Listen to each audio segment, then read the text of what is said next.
All right, so let's talk a little bit about donations here in .Tribes. So we're here in the donation tab.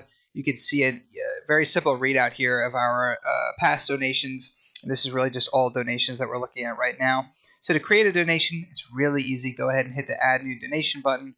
The required fields here are amount, date, giver, and donation target.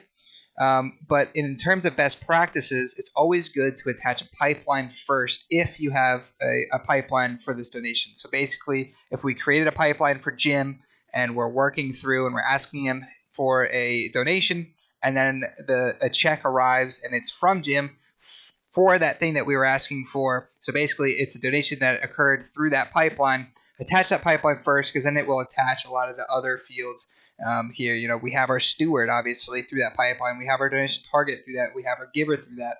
So all you'd have to do is then enter in an amount. So just to show you what I'm talking about, if I select this pipeline, then all of these fields autofill. I just have to enter in the amount, and we have a brand new donation in the system.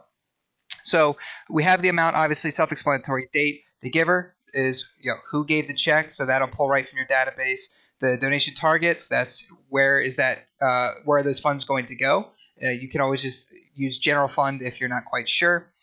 Pipeline, we just talked about, and then steward is somebody stewarding those funds? Is that somebody's specific donor? And that's just great because donations that come in with a steward attached, that will show up on their dashboard towards their personal amounts raised. So that's important to put in. And then, of course, you can enter in a memo if you would like. So that's kind of the basics of creating a donation. Really easy to do, obviously. So let's talk a little bit about searching and filtering through donations. The search works just like you would expect. If I search for Jim, I'll see donations from Jim, and you can search really easily right there. The filter option here is awesome, though. It's really robust. It's really, really simple, but it's really robust. So some cool things you can do. Obviously, you can do between a specific date. You could say, hey, I just want to see donations that started or that came in this year. Maybe you just want to see major gifts that came in last year. So you could put in that time frame, and maybe your cutoff for major gifts is $5,000. So minimum of $5,000 between this time frame. You can select a specific donation target. So maybe you just want to see ones that came in for the general fund and even to a specific steward.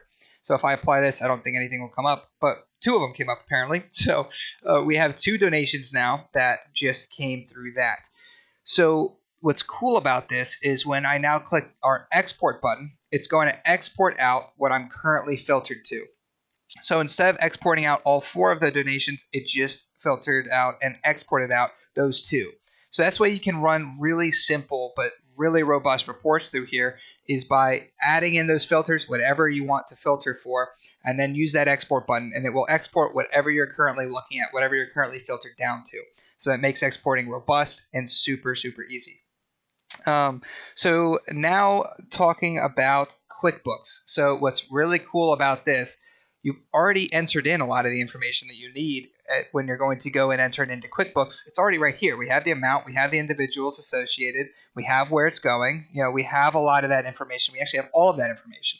So what we did here, when you click our QuickBooks tab up here, is we give you a very simple table where you can connect a few points, use our sync button, and then it will instantly push all of these donations over into your QuickBooks, the sales receipts for those customers, so you don't have to enter it twice. So that's something that we're really excited about.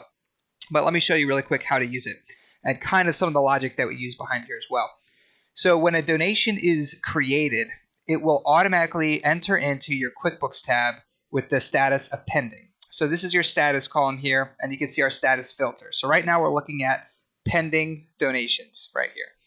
Over in this window, we can choose between sync, ignore, or leave it as pending. So if we want this to sync to QuickBooks, all we have to do, select it to sync, and then we have to attach a product. A product is a QuickBooks field that's required for entering in a sales receipt. So this is going to pull in all of your QuickBooks products. So whatever products you have built out, I don't have any clue. We have merchandise here. However you build it out, it will pull your QuickBooks products in, and you can select them. That's all that's required here, because we already have the rest of the information. It's all already attached here. We have the amounts. We have all of this info. So all you need to do is switch it to sync and then select the product. And then the last piece here is the customer. So the way that this will work is our system is actually going to search through your QuickBooks and try to match the customer. So let's say we have Creed Braden over in QuickBooks. It's going to find Creed Braden and automatically select him in here. It's not doing that in this case because it searches based on email and last name, and obviously all of these people don't exist in real life, so they're not in our QuickBooks. But that's how it's going to work, is it's going to search the last name and the email. If it finds that they match between Dot, the givers in Dot, and then a customer in QuickBooks, it's going to automatically attach that customer. Now, if it can't attach the customer because maybe that customer isn't in your QuickBooks yet, we have this add new customer selection. And what that will do is take the giver data, so that the giver's information over here, if we look at Creed, and we have a cool little thing here. So if you try to leave without saving, it won't let you unless you hit this. So we're going to go ahead and hit OK. So we're going into our givers here.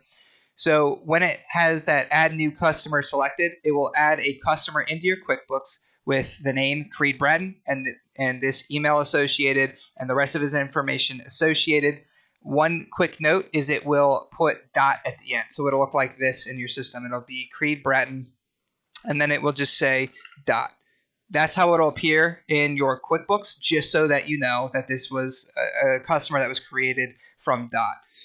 All right, so coming back over here, that's kind of how it works. So once we have all these things selected, we'll just choose merchandise, move it to sync, and then we can click sync with QuickBooks. Just make sure everything is correct. Go ahead and hit yes. And now they started to sync, and you can see our pending page is now only 3. All right, so over here we can see that it has successfully synced to our QuickBooks, and that will go into your QuickBooks under the customer that it either matched to or that it created. You can see we have this customer now created in our QuickBooks, and it will enter in as a sales receipt. That's the way that you do it if you're going to manually enter in your donations. So we do all that automatically for you in just a couple of clicks.